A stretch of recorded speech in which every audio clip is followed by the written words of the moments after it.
Hey, what's going on? This is Big Grime, and this is the studio. I made some changes. I'm gonna do a quick overview of how my setup used to be and how I work now. So before I had a computer, had a big monitor. Actually, that monitor right there, which is a TV. Big monitor had the big mixer set up. Basically, I would make all my tracks in the MPC Live. I would record all my synthesizers into the live. Well, actually, into the Behringer, these two, because I had it set up where the synthesizer will go into the Mackie, then from the Mackie into the interface, and I was running MPC software. So that's the reason why I had the synthesizers going into the interface. But I would make everything in the MPC software, arrange it, make the track, stem it out, and put it in Cakewalk BandLab. And I would run the individual tracks out from the interface into the Mackie board so I can mix the tracks individually and use EQ. And I would aux send for my effects.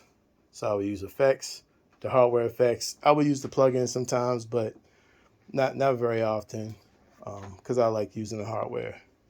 And that was pretty much my workflow. Now it's a little different. Now I don't create my tracks in the MPC anymore. I use it just like I would use any of my other instruments. I'm creating everything now on here. No quantized. This is straight audio going into the multi-track, which is the Roland VS-2480. So I got all of my synthesizers.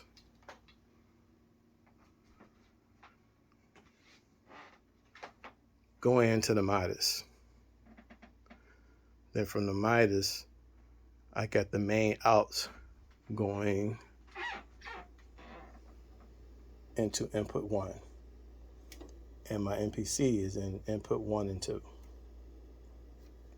That way, I could just record everything into here straight. I use the metronome on here, and then I play. I don't use quantize. I'm not using MIDI. I'm just straight doing audio and using everything as an instrument. All right, so I'm about to show you how I get down with it. Now, at first, it was kind of frustrated because it was different from other workflows I've ever done before. So anytime you switch up to something new, it's kind of, you have to learn. There are, at times, it seems like there are extra steps that are unnecessary. You'll see what I'm talking about. So I already got a track.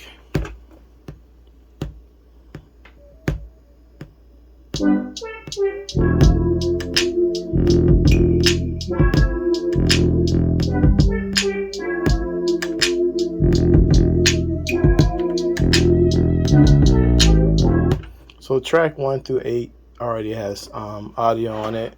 Now I want to record on track 9.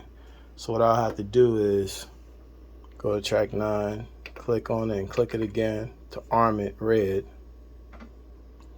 And then, being that the MPC, I'm going to use the MPC, is on track 2, I got to go to easy routing and then switch it to track 9. So every time you go to a new track, you have to go into this routing and change it to that track, which is an extra step to me. Like I said, that can be kind of annoying, but once you kind of get used to it, it becomes normal. All right, so I'm basically arm the track, hit record. It's not going to start recording until I hit play. All right.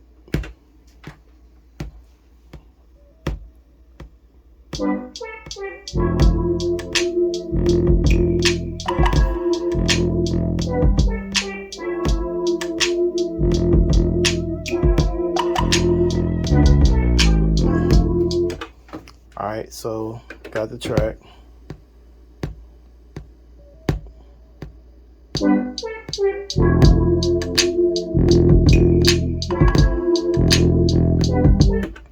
I want to copy and paste that 10 times.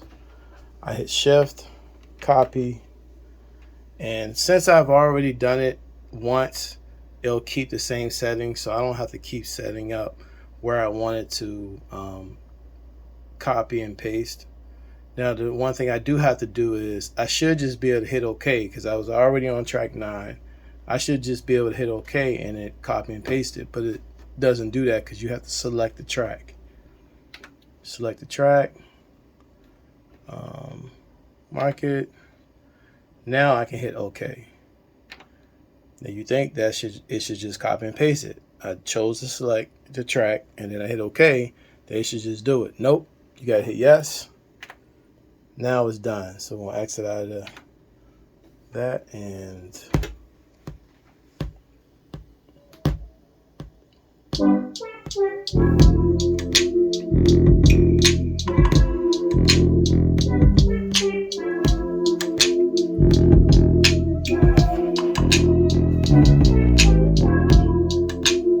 that's pretty much the workflow. Then if I want to go to track 10, on track 10, go to easy routing. Let's say I want to use the MPC again. I got to change track 2 because I got the MPC going into track 2. Change that to route to track 10. And then I can just hit record and then play and then play some on the MPC and just keep going like that. So that's pretty much it. That's like the workflow on the Roland VS. I got this stuff down here I'm not using right now. I use the JS30 as kind of like, I mainly use it for drums if I just want to dirty up some drums that I made or record and I just want to like give it some lo-fi sound. I just sample it into there and just use it as a processor. I know there are effects and stuff that you could use, but this has its own sound. I really like it. Let's see. I got this reel-to-reel. I don't use very often.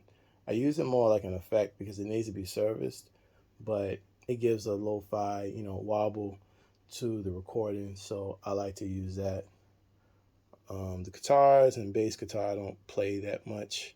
I'm not really a guitar or bass player, but I'll use it sometimes to add a real guitar to the track. What else?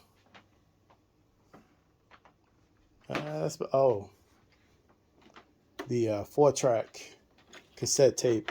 If I wanted to do like a lo-fi sound, and I'd kind of do the same idea with the Roland VS with this, except this is definitely, you can't copy and paste. You have to keep playing. So what I'll try to do is play for 2 minutes and then stack each track that way. Same way with this. I like to use this as like a quick ideas. If I don't want to turn this on, I can just turn this on real quick and throw some quick ideas. This actually has some cool effects on it as well. And that's about it, man. Thanks for watching, and if you got any questions or anything, hit me up.